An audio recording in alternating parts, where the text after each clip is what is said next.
John Lancaster from Trafalgar, Indiana, another local personality, has the final Alice Chalmers tractor in the class. Dickie Sullivan still leading the class with the full pull. John torquing it up down at the other end. We've got the green flag up by the starter. And we only have a couple more competitors in the class, so one of these guys, if they want to force it into a pull-off, they're going to have to act now. John, here's the guy. There's two guys left, Lancaster and Hart. Both of them have got excellent shots. We've had some good runs late in this class. This is a Ford turbocharger, Alice Chalmers 210. He could do it. He's got to go, though. He's on the left brake. John Lancaster. Oh, it's going to be close. Go, Lancaster, go! Oh, my word, I don't know. We've seen some great runs by Alice Chalmers. Max Simpson, Al Cook, and John Lancaster have really done a fine job of driving for AC tonight.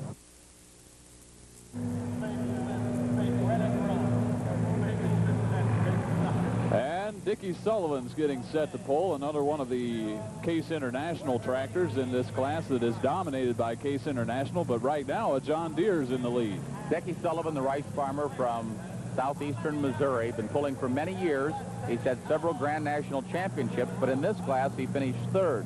Klug, of course, was number 1 in the 9,000 Superstock in the 85-point standings. Jerry Hart, who we'll see a little bit later on, was number 2. Sullivan was number 3. Running 4 turbochargers, will turn the tires as fast as anybody, make as much power as anybody else in the class, and he's got to be the threat right now as he's ready to turn it loose. Dickie Sullivan, War Eagle, beautiful paint job on the side. You can see the one stack coming up right in the middle of the hood. There are 4 turbochargers underneath. He'll turn the tires at nearly 70 miles per hour on a super stock tractor that came from the factory originally at about 150 horsepower.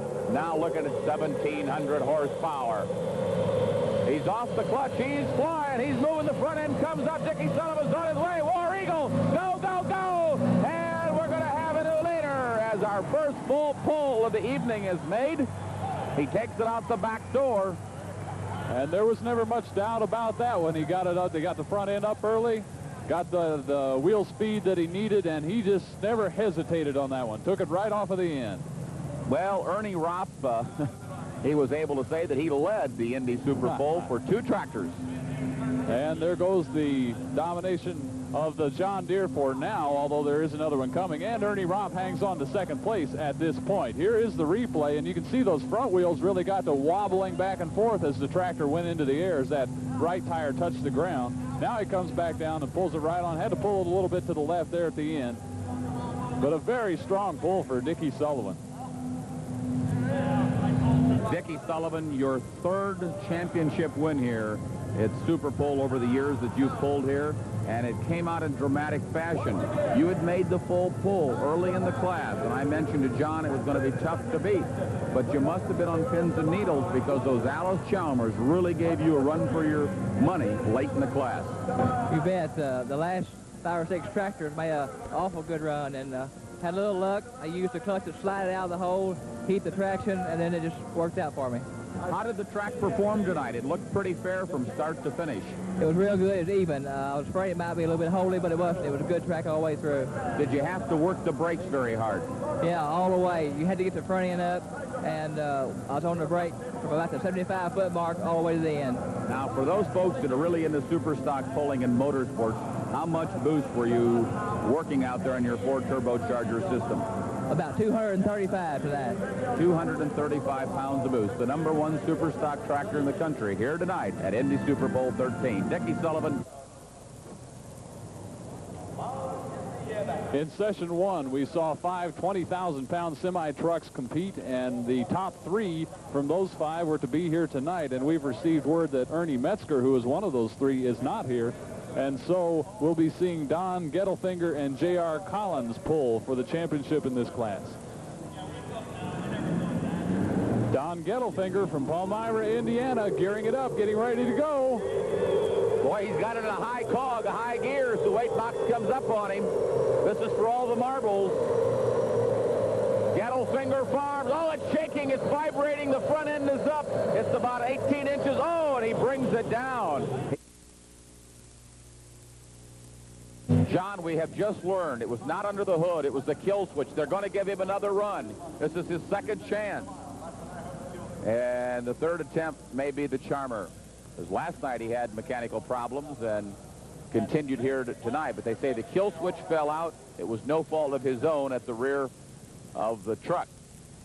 So they're still working on the smoke machine. This is the truck that has 4 turbochargers under the hood that we mentioned before. There are 104 lights.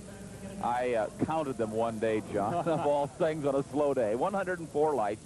He has a truck similar to this being an 84 Mack. He also has another 84 Mack that he uses as his on-the-road truck that he hauls this professional semi-truck. Of course, you could see the tilt front end on the truck, and it's special design for semi-pulling, and he's pulled all over the country as a professional semi. Also runs his own trucking business back home in Chardon, Ohio, just east of the Cleveland area. So now everybody gets another chance to see J.R. Collins. They call it the Killer Mack. And you'll be able to see on some of the camera angles that you will see the word killer flashing in red lights on the front. They've got a little bit of problem with the smoke machine right down here at our announcer stand. They're holding things up because something has happened outside. It could be the vacuolator, could be the tractor that runs the vacuolator that sucks the smoke outdoors. They're trying to decide whether or not to go ahead and let J.R. Collins run. They say they're going to turn him loose. This could get a little smoky in here right now, John, but it's the last run of the evening. The green flag is up. J.R. Collins making the assault for the lead. Has to beat 189 feet to win the class. Boy, the Gettlefingers might have celebrated just a little early. Look at the smoke now. Oh, boy, look at him go. And part of the smoke tube came disconnected. The sled man has jumped off of the back to get out of that smoke. And a few toots on the horn, a few blasts from the horn of J.R. Collins, and I believe he took the full pull. And our sled operator, Ron Hickson, laying on the ground out there, he got a snootful. And they're all sort of laughing out there. Well, folks.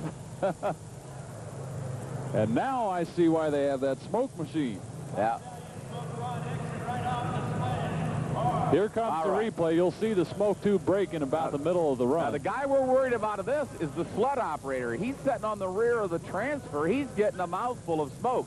They had a problem with the smoke machine outdoors, and look at the damage this has done. This could cost them with the smoke tube. They're going to have a whole day to repair it, John.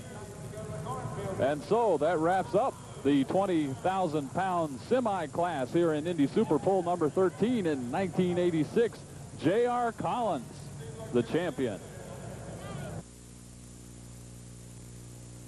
It's time for the showdown here in the 5,000-pound super stock class in session 3. Tom Urmson and Arnold Baker in the pull-off. International versus Alice Chalmer, a real dogfight right here to the end.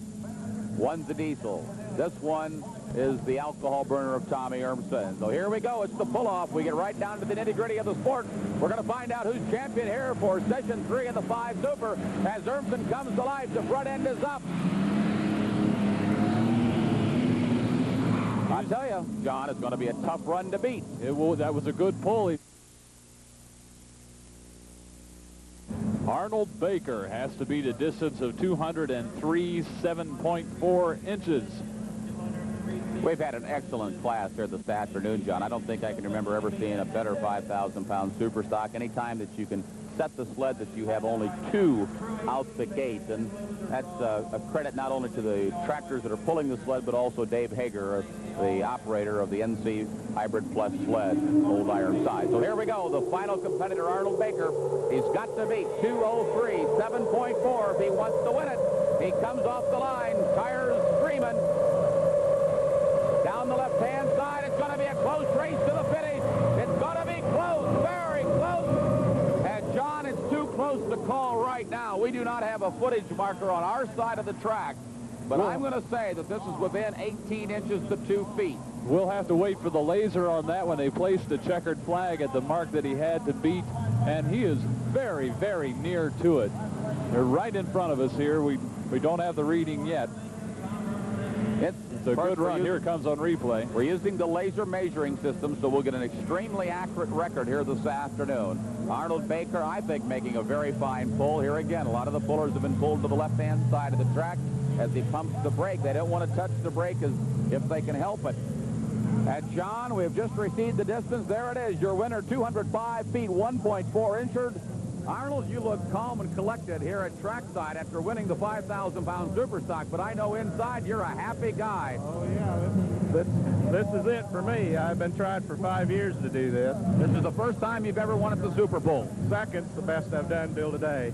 All right, when you saw Tommy Urmson make that full pull earlier this afternoon, did you think that you had a shot of tying him? Oh, if the tractor ran all right and everything went good, it could. Were you getting a good bite on the track? Oh, yeah, definitely. It's a real good track here. Taking a lot of horsepower? Yeah, maybe more power the second time. Seemed like pulled harder. Well, congratulations to Arnold Baker of Missouri.